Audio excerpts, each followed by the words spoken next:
Amen. Okay, so the title of this message is, So You Are a Temple, Now What? Last couple months, I've been teaching on the fact that we are a temple. And so if you will turn to Exodus 40, verses 34 and 35, we're just going to do a very quick review of what that means. Remember, the temple or the tabernacle is the dwelling place of God. So essentially, when you ask Jesus Christ into your life, you become a dwelling place for God. And so we want to explore then what that means. Okay, so verse 34. Then the cloud covered the tent of meeting, and the glory of the Lord filled the tabernacle. Moses could not enter the tent of meeting because the cloud had settled on it, and the glory of the Lord filled the tabernacle. As I just mentioned, that tabernacle or the temple is the dwelling place of God. When you accept Jesus Christ, you become the dwelling place of God. That means that God dwells in you. Okay? So there's a lot of ramifications for that. That means everywhere you go, you're bringing Jesus there with you. Okay? And as with anything else that we've ever talked about, you either believe it or you don't. Ephesians 2:22, you don't have to turn there, says, and in him you too are being built together to become a dwelling in which God lives by his Spirit. Christ lives in our hearts. Thank God there is no more need for slain lambs, no more physical tabernacles that we have to go to for the Spirit of God, no more veils separating the Holy of Holies from us. On that rugged cross of Calvary, some 2,000 years ago, God gave us his ultimate sacrifice. Jesus, the sinless Son of God. When he died, the veil was torn in two, and on the third day he rose again. Then he is descended into heaven to the right hand of the Father, ever to make intercession for us. We do not have to go through rites, priests, or man-made ceremonies. This is what love is. And that love is in the form of Jesus Christ. 1 Corinthians 3:16 and 17 say, don't you know that you yourselves are God's temple and that God's Spirit dwells in your midst? If anyone destroys God's temple, God will destroy that person.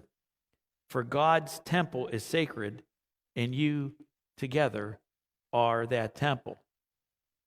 Again, if we really believe this, there's some very serious ramifications. What I want to talk to you about, first off, is taking care of the temple. If we look in the Word of God, God never took care of the temple. Man took care of the temple. It is our responsibility to take care of what God has given us in terms of our physical well-being. I want to touch on three things: taking care of your body, taking care of your heart, and taking care of your soul. That's who we are. That's the essence of what this temple is. And I'll start off with, perchance, the most controversial one: taking care of the body.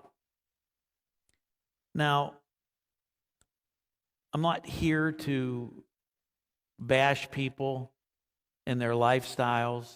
I'm trying to be an encouragement, okay? I don't think I wrote it down here. I can just make sure. I didn't. I say this very cautiously and gently. We've been given a gift of life, have we not? And I guess before I get too much farther, I want to ask very seriously, how many of us have accepted Jesus Christ as Lord and Savior? Please raise your hands. You do so at home as well. Don't be shy about it. I'm not saying that to call anybody out, but I am saying it this way. You know, if you haven't accepted Jesus Christ as your Lord and Savior, then you're not a temple of the Holy Spirit. So I am speaking specifically to Christians. And a thought occurred to me. We've been given life for a reason, okay? We are to love God and to love each other. That's the essence of who we are. Love, love, love. You can't love when you're 6 feet under. So taking care of our physical body is important. Now, we don't have to, look like a bodybuilder. We don't have to fit the certain body image that's out there in society today. I'm just saying, take care of yourself. Let me give you a for instance, okay? My boss is a Christian, and she's been, in her past, a very overweight woman. And roughly about 20 years or so ago, she decided she needed to do something about it. And she went on Weight Watchers, and she lost over 100 pounds. And she's kept it off for 20 years. A normal person takes in 2,000 calories a day. That's what required, on average. When she started her journey, some of us are blessed with great genetics. Some of us are blessed with very crappy genetics. Okay? And I'm here to tell you what I'm going to be talking about during most of this is, what are we doing with the adversity that comes into our life? Those of you, she was born with crappy genetics. For her, she cannot have more than 1,100 calories a day.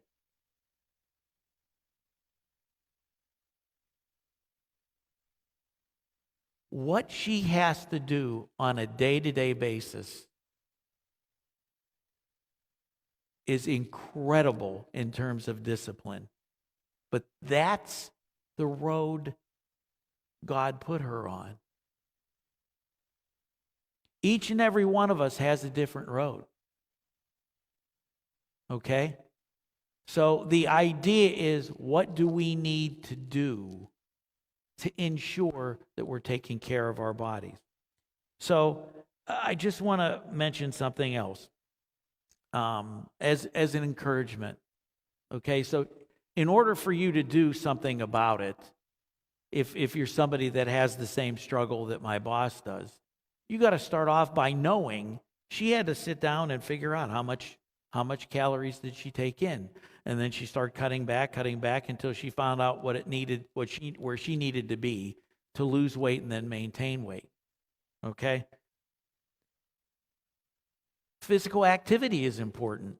That doesn't mean we have to be like Mark Reese and run marathons. When Mark started his journey, I'm sure he didn't start out running marathons. And in fact, for the training that he has to do, he has to build up to that point. If you're somebody who's not having a lot of physical activity, you can't start off by running marathons. That shouldn't be a goal. A good goal would be to just start increasing your activity. And there's a woman named Leslie Sansone. And I bring her up to you because she's a Christian. And she has created a fitness business, I'll call it. It's really more like an empire. But she started almost 30 years ago with VHS tapes, went to DVDs. Now she's on YouTube and has an app. And what's great is all the YouTube videos are taken from her old videos. They're all free. Okay? And she will help you go from nothing to walking in your home, in your living room. And she will encourage you every step of the way. I don't know how long ago it was for me, maybe 25 years ago. I discovered her. And that's where I started walking. I started walking at home. I worked my way up to 1 mile in my living room. And I thought, wow, okay, I'm going to go for that next mile. And I went up to 2 miles, around 30 minutes, walking in my house, okay, moving stuff out of the way so I could do the things that she was asking me to do. 2 miles. I actually started doing the 3 mile. And I'm like, whoa, look at me. You know what? I think now I can hit the road. I'm going to run. Watch this. 1/4 mile from my house is a hill. It's where there's Brook Street, there's a park, there's tennis courts. And you got to go from up this hill to Castle Street. I thought 3 miles in my living room. I thought I was going to die. 1/4 mile from my house. I'm just here to tell you, walking on a flat in your living room, okay, is nothing like gravity in hills. So just beware of that if you start this journey. So, but she will get you to where you need to go, okay? She's a Christian, and she's filled with encouragement. So, I did write it there. Okay. So, that's all I'm going to say about the body. So we'll move on to the heart.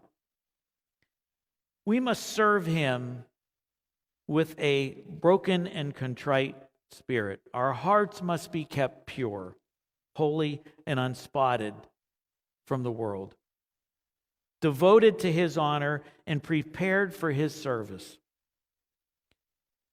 That cloud covered the tabernacle, and the glory of the Lord filled it until Moses couldn't enter. What Moses could not do because of the weakness of the flesh, Christ has done for us. We need to guard our hearts. The world is polluted. It's filled with garbage. Now, Pastor Mark continues to remind me of when I watch something politically on TV I don't agree with it, I immediately turn the channel, mute it, whatever. I'm not necessarily talking about that kind of pollution. I'm talking about what society is trying to fill our eyes with and our ears with, because those get into our heart. And what gets into our heart from the parable of the sower plants seeds. Jesus referred to the seeds of the word being planted there. Well, the weeds and the stones came from other seeds that get planted there. We have to guard our hearts. I talked about the different roads each one of us has to travel. Some of them are very difficult roads. We have to guard our hearts from comparing our journey to someone else's journey. Hebrews 4:14-16 says, "Therefore, since we have a great high priest who has ascended into heaven, Jesus, the Son of God, let us hold firmly to the faith we profess. For we do not have a high priest who is unable to empathize with our weaknesses, but we have one who has been tempted in every way, just as we are. Yet he did not sin. Let us then approach God's throne of grace with confidence, so we may receive mercy and find grace to help us in our time of need." what you are going to find as I'm going through this, there's a great relationship between taking care of our bodies and taking care of our hearts and taking care of our souls. Okay? Sometimes the problems we have with taking care of our bodies are derived from us using the wrong things as medicine to our souls. Sometimes people find comfort in food. Sometimes people find comfort in viewing things that they should not be viewing. Sometimes people find comfort in spending money that they shouldn't be spending. All of those are instances where you've turned from Jesus to something else as a solution. So in taking care of the soul, let us look at Daniel chapter 3.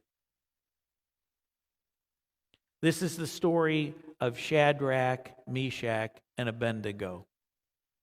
What does this have to do with us being a temple? It's a good question. I don't know. But hopefully it'll make sense. I'm going to pick up, just as background, I'm going to pick up in verse 14. So Nebuchadnezzar builds a gigantic statue, and he's going to force everyone in his country to worship that statue. Well, there are 4 people at least that weren't going to do it. Shadrach, Meshach, Abednego, and Daniel. And it's interesting, Daniel's not part of this. There's some really interesting things that you could do in terms of studying this. And I'll leave it at that. But there's a lot to this. And if you spend some time doing some research, it'll really give you a richer understanding. But at the best point, let us say, our society today is essentially doing the same thing, is it not? It's trying to push us and force us to worship things that we should not be worshiping. So, in verse 14 or thereabouts, Nebuchadnezzar questioned them, "Is it true, Shadrach, Meshach, and Abednego, that you will not serve my God or worship the golden statue that I set up?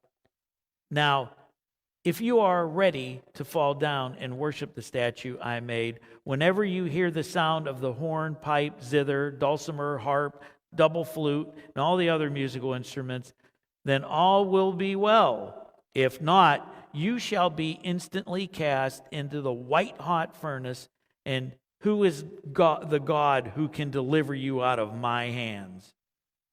Shadrach, Meshach, and Abednego answered King Nebuchadnezzar, "There is no need for us to defend ourselves before you in this matter.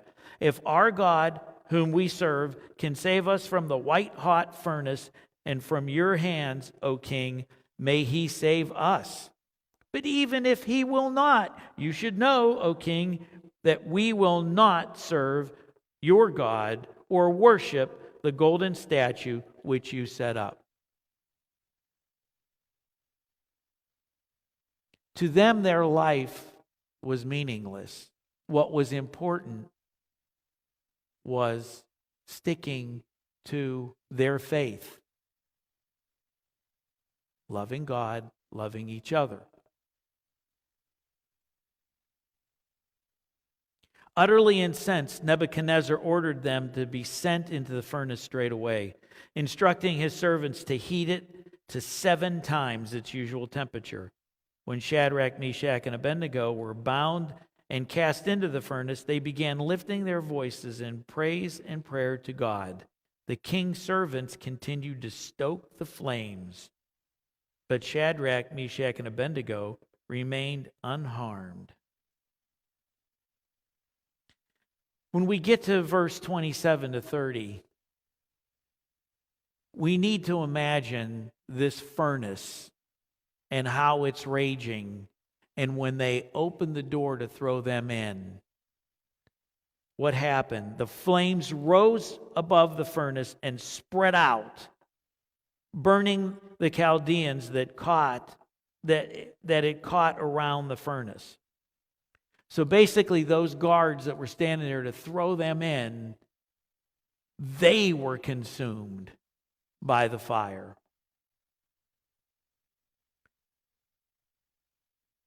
But the angel of the Lord went down into the furnace with Shadrach, Meshach, and Abednego, and essentially made the inside of that furnace as though it were a dew-laden breeze blowing through it. And that was Jesus that was there with them. That was what they referred to as pre-incarnate, meaning before he became man. This is Jesus before he became a man in the fiery furnace with them. Nebuchadnezzar could scarcely believe his eyes. There in the flames were 4 men walking around, unharmed, one of which looked like the Son of God. He opened the furnace and ordered them to come out.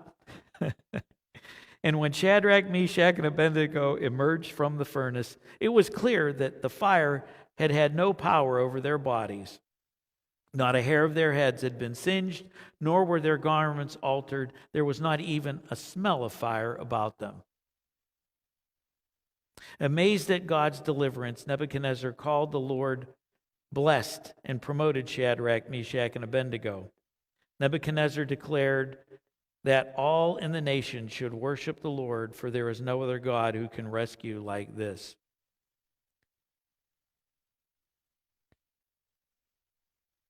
When you are going through your fiery trial,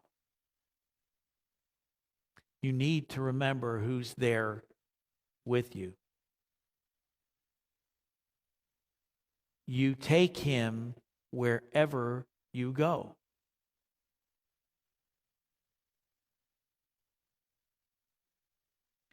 Remember what happened with Peter when he was walking with Jesus after Jesus was resurrected and they're on the beach and he's restoring him. And Jesus tells him everything about what he's going to have to go through.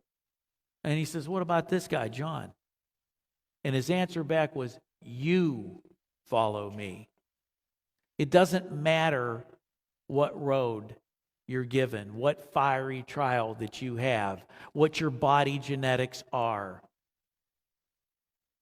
What matters is you follow him.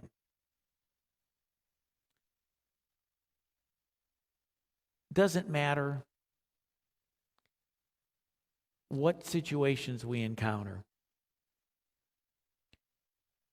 whether it's death, whether it's divorce or a broken relationship, whether it's a betrayal,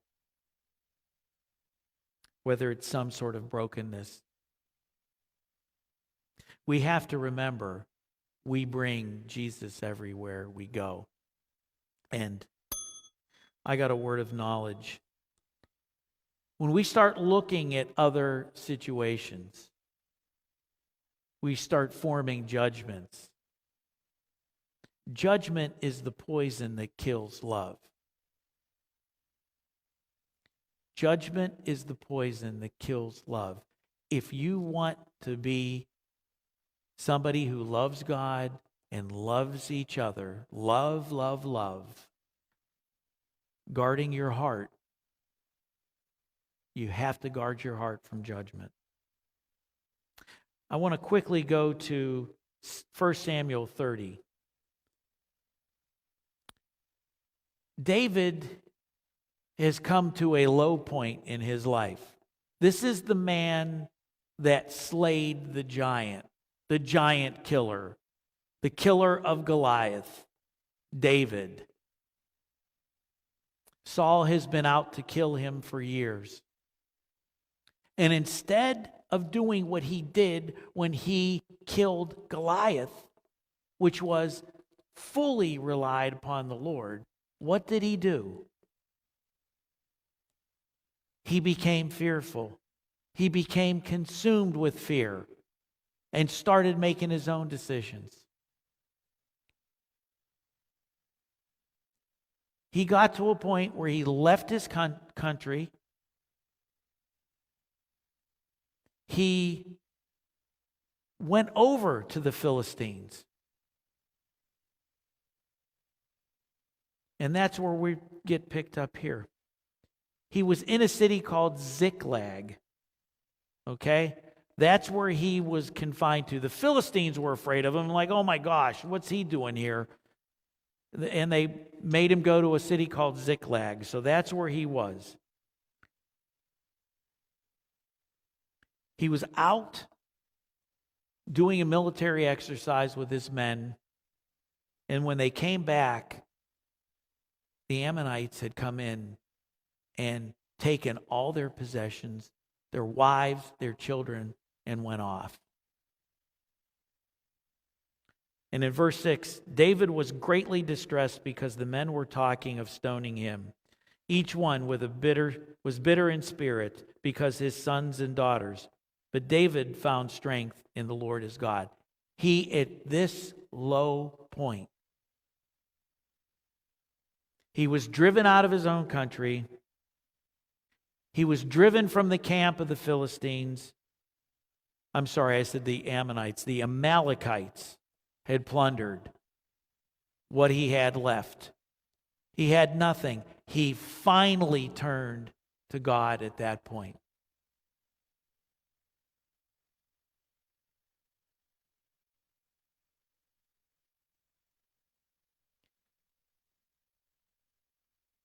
David had the faith required, but he turned his eyes. He got back to the Lord, and when he got back to the Lord, his situation changed.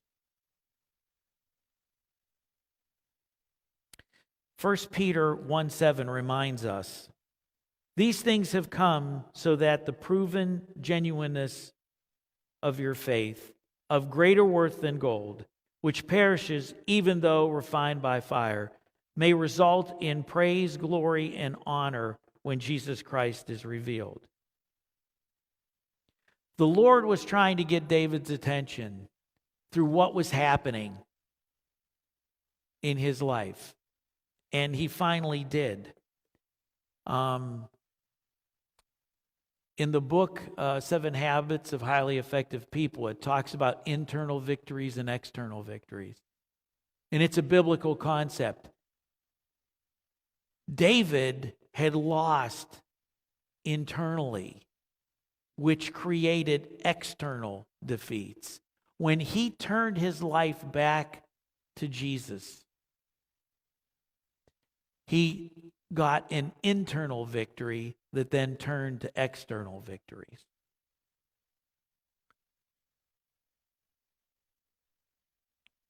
Matthew 16:24 says, Jesus said to his disciples, whoever wants to be my disciple must deny himself and take up their cross and follow me. This is an essential part of taking care of our souls. We must deny ourselves. What does it really mean to be a Christian? Jesus tells us, as he told his disciples, to sit down and count the cost. If we are really serious about following Christ, we will examine our security and sincerity by the standards that Jesus himself had set forth. We will follow him with total consecration, and we will teach others by our lives and our testimonies.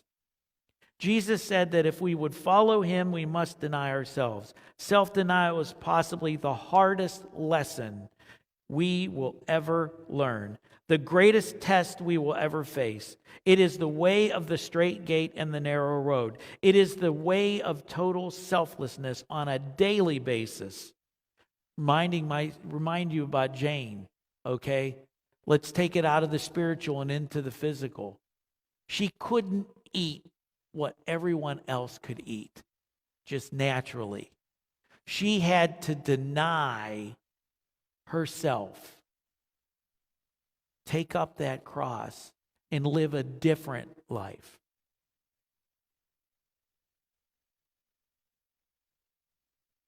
When it comes to our relationship with other people, spouse, friends, business acquaintances, we deny ourselves by being totally unselfish and putting the other person first, by preferring the other person's happiness over our own. Loving God, loving each other. Love, love, love. That's denying self. Take up the cross. The cross is the road that we've been given. Each and every one of us has a different one.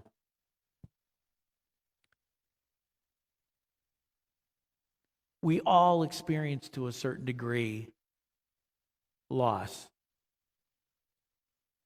It can be death of a spouse, death of a child, death of a parent. It can be sickness or disease. It can be in broken relationships. It can be in job loss. It can be about questioning who you are and how God made you. Questioning sexuality and gender issues. All of this is throughout our society today. Remember, judgment is the poison that kills love. We all are suffering. And then the last part, follow me. This is not a one-time emotional high. It is a continuous following. Not only when it is easy, convenient, or popular, regardless of the price. It is not a command to go before Him, but to follow Him. Following gives the comforting assurance that this is not a new path we are treading. It also makes the statement to the world that we are not in the lead, we are not in command. We are walking in obedience to another. Jesus did not promise us a safe journey. He promised us a safe landing. Love, love, love Him. Pastor Mark referred to past couple Sundays, Hebrews 13:5, which states, He will never leave us or forsake us. Romans 8:37, no, in all these things we are more than conquerors through Him who loved us. Are you trusting Him or the circumstances? Are you anxious? I will never leave you or forsake you. Are you angry? I will never leave you or forsake you. Are you depressed? I will never leave you or forsake you.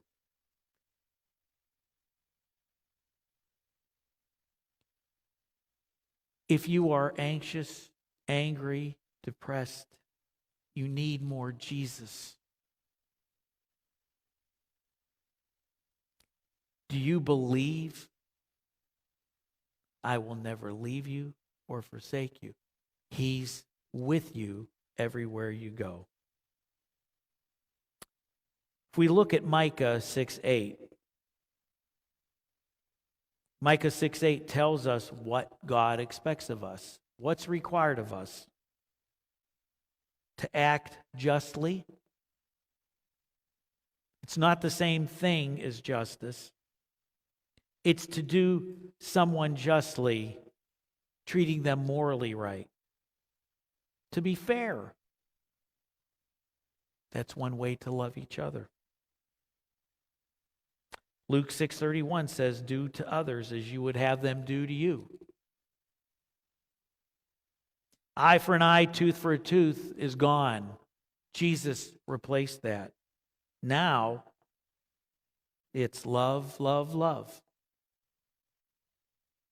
The second thing is love mercy. Another way of loving mercy is being kind. Look for opportunities to do Christianity, not just talk Christianity. Matthew 5:7 says, "Blessed are the merciful, for they will be shown mercy." And then lastly, walk humbly with your God.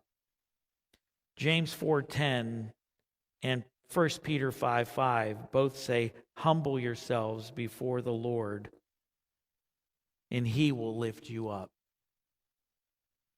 The world is tired of people who walk around with a holier-than-thou attitude.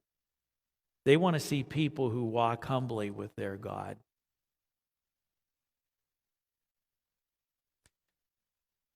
This is what it means to be a temple. It's truly love God and love each other. It's being able to put God first in all circumstances and then others first.